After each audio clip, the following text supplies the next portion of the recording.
Tenho falado bastante com vocês sobre cérebro de sobrevivência e o supercérebro, ou o cérebro onde você constrói presença e você tem um cérebro diferente do cérebro de sobrevivência. Eu já expliquei em outros vídeos a importância que no mundo moderno nós precisamos muito mais de um supercérebro do que um cérebro de sobrevivência. O cérebro de sobrevivência era maravilhoso na floresta, combatendo leões, outras tribos, luta, fuga, paralisia. São respostas presentes em outras espécies de animais que têm um sistema nervoso, né, uma constituição aí cerebral semelhante, mesmo que esteja um pouco mais distante, do cérebro humano, que é aquilo que funciona na natureza. Atacar, lutar, paralisar como estratégias de sobrevivência, a reprodução, e é isso. E se manter vivo a qualquer custo, que é o objetivo de cada sistema nervoso, cada cérebro, é se manter vivo, lutar para se manter vivo, né? É uma resposta primitiva, não é uma resposta que nós temos escolha. Você que está me escutando aí agora, nesse momento, que escuta aquilo que eu estou falando, numa velocidade aí de 300 a 400 milésimos por segundo, esse você é o você consciente. É o você que pensa, que reflete. Mas tem um você aí dentro, tem um você dentro de mim também, que funciona a 30, 40 milésimos por segundo, ou seja, 10 vezes mais rápido. É como se tivessem duas pessoas dentro da gente, aquela que a gente está conversando aqui, eu e você, e uma outra dentro de mim, dentro de você, captando os sinais numa velocidade absurda, né? Do ambiente o tempo todo, 24 horas por dia. Não à toa, e eu falo sempre isso nas minhas palestras em empresas, se você colocar um cheiro de queimado no quarto, a pessoa acorda, né? Nós acordamos. Nossa, mas eu estava dormindo. Pois é, uma parte de você estava dormindo. E tem aquela parte do nosso cérebro que nunca descansa, que é o nosso cérebro de sobrevivência. A amígdala cerebral e outras áreas do cérebro, os médicos podem explicar melhor essa parte de constituição do cérebro, né? Onde mostra que a gente está sempre escaneando o ambiente através dos nossos sentidos, que a gente estuda na pequena infância, né? O tato, o olfato, os outros sentidos que a gente tem. Durante a noite tem uma parte do nosso cérebro, tálamo, amígdala, são nomes que são comuns para quem vai estudar um pouco mais sobre o assunto, mesmo que sejam pessoas leigas, não sejam médicos, nem profissionais da área da saúde. Esses estímulos, o nosso cérebro está pescando o tempo todo. Então você imagina por que dirigir é tão estressante, né?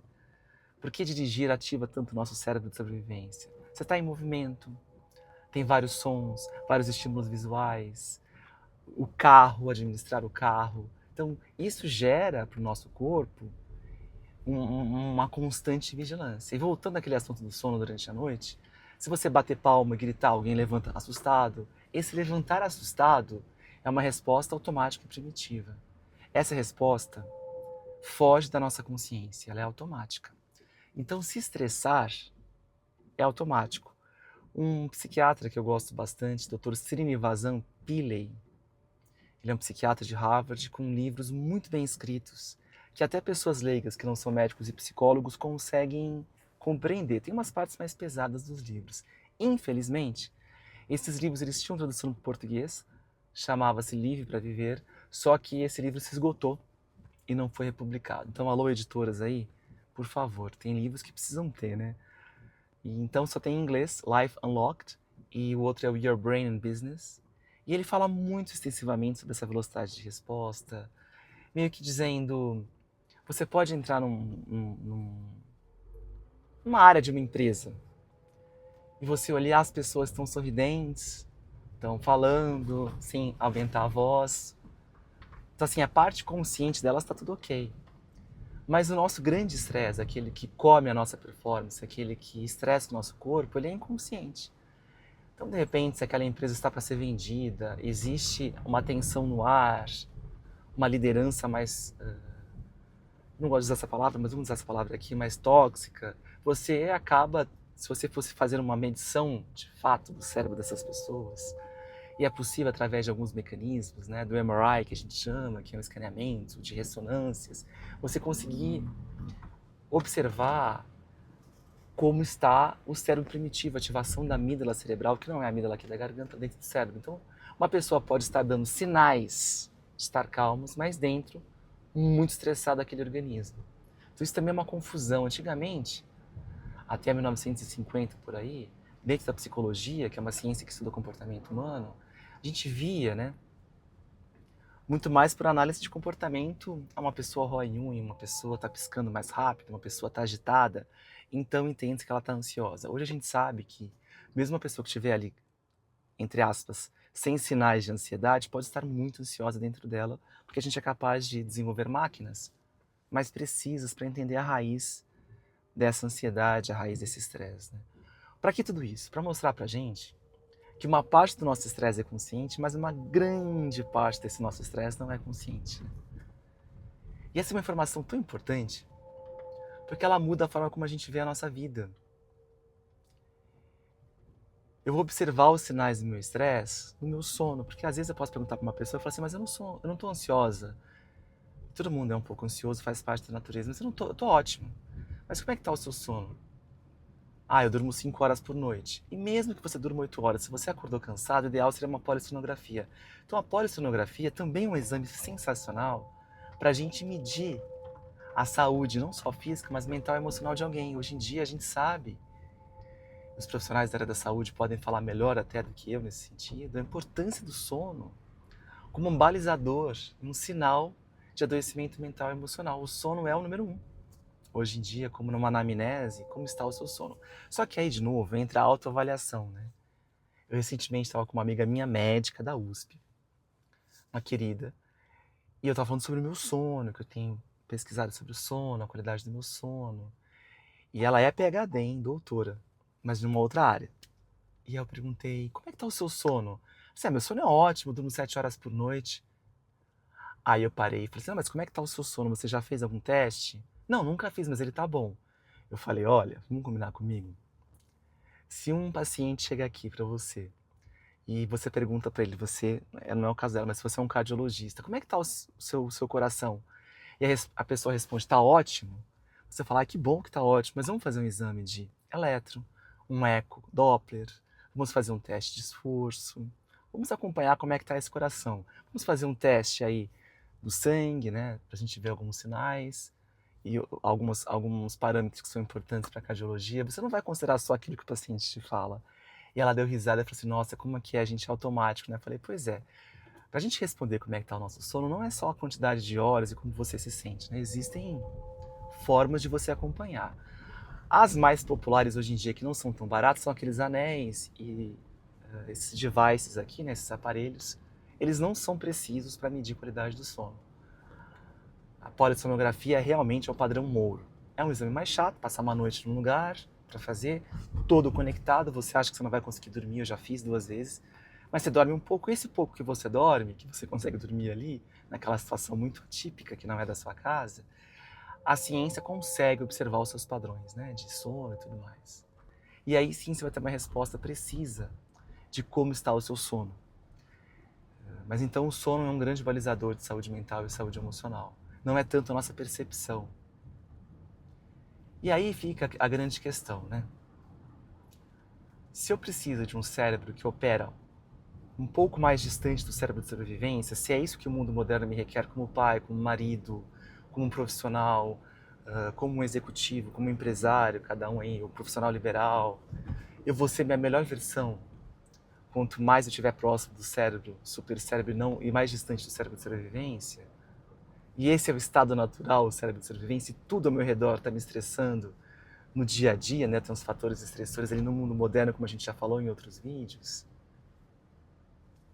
O que eu tenho que fazer, né? Para operar mais do lado de cá, né? E aí tem alguns exercícios que eu acho importante, que eles levam a gente mais pro cérebro de supercérebro, né? Longe do cérebro de sobrevivência, né?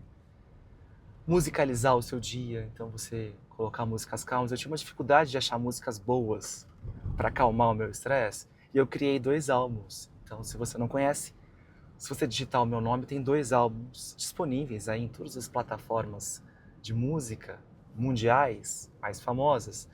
Estão bem distribuídas as músicas. Você vai ver os meus 2 álbuns lá pelo meu nome. Essas músicas eu uso muito na hora de tomar banho, eu uso para dormir, eu escuto elas no modo contínuo, eu uso em momentos de estudo, eu uso no carro quando estou me transportando que eu estou agitado, eu uso em casa quando as crianças estão fazendo dever de casa, fazendo lição de casa.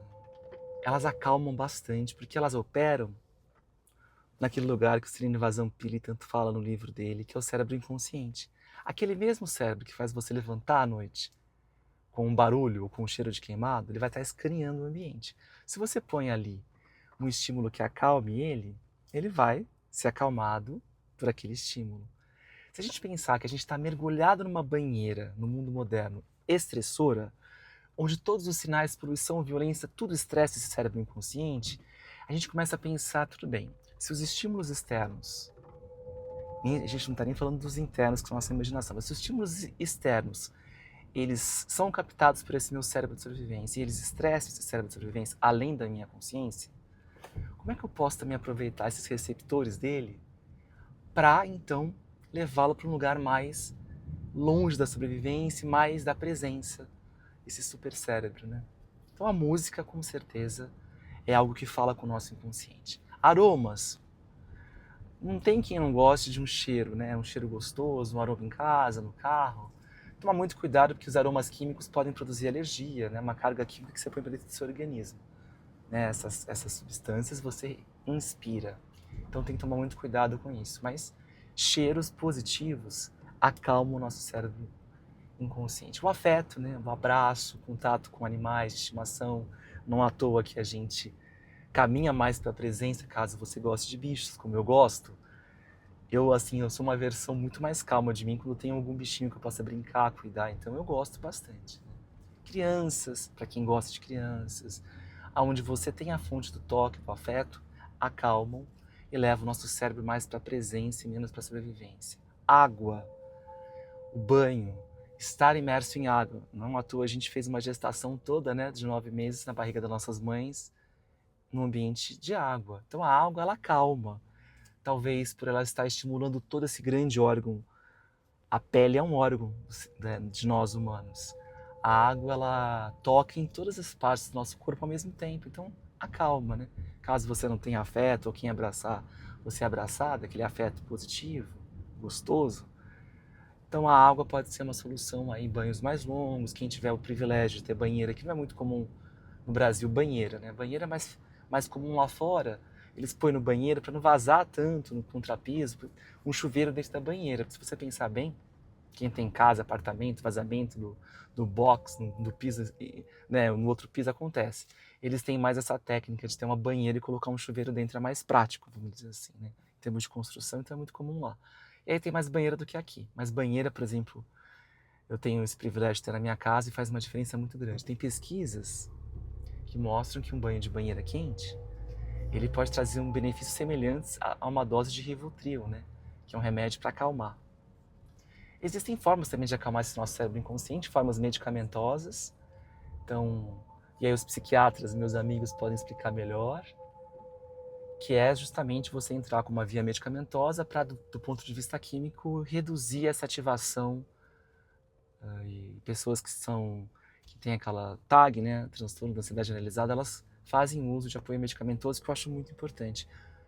E fora isso, esses apoios externos, né, de manejos que a gente usa, né, que são formas de você ir manejando esse estresse inconsciente no seu dia.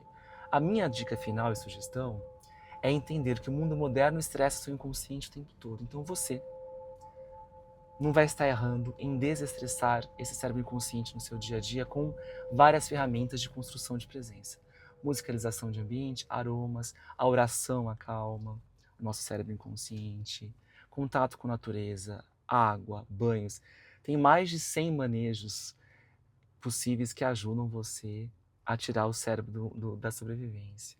Meditação é o suprassumo, mas é mais difícil meditar mesmo. Mas tem estados pré-meditativos, que eu chamo nesse meu método Milan de construção de presença, que eu vou em breve lançar um livro, aliás 2, e um deles vai falar sobre essas técnicas de construção de presença, que eu ensino às vezes em palestras, em cursos, em empresas, até cursos online que eu tenho aqui na internet. Na Hotmart eu tenho um curso, depois dá uma pesquisada de meditação. E ali eu ensino alguns exercícios pré-meditativos para quem tem dificuldade de meditar. Então você pode fazer estados antes pré-meditativos. São técnicas de construção de presença que vão levar o seu cérebro de sobrevivência para um cérebro mais super cérebro, um cérebro da presença.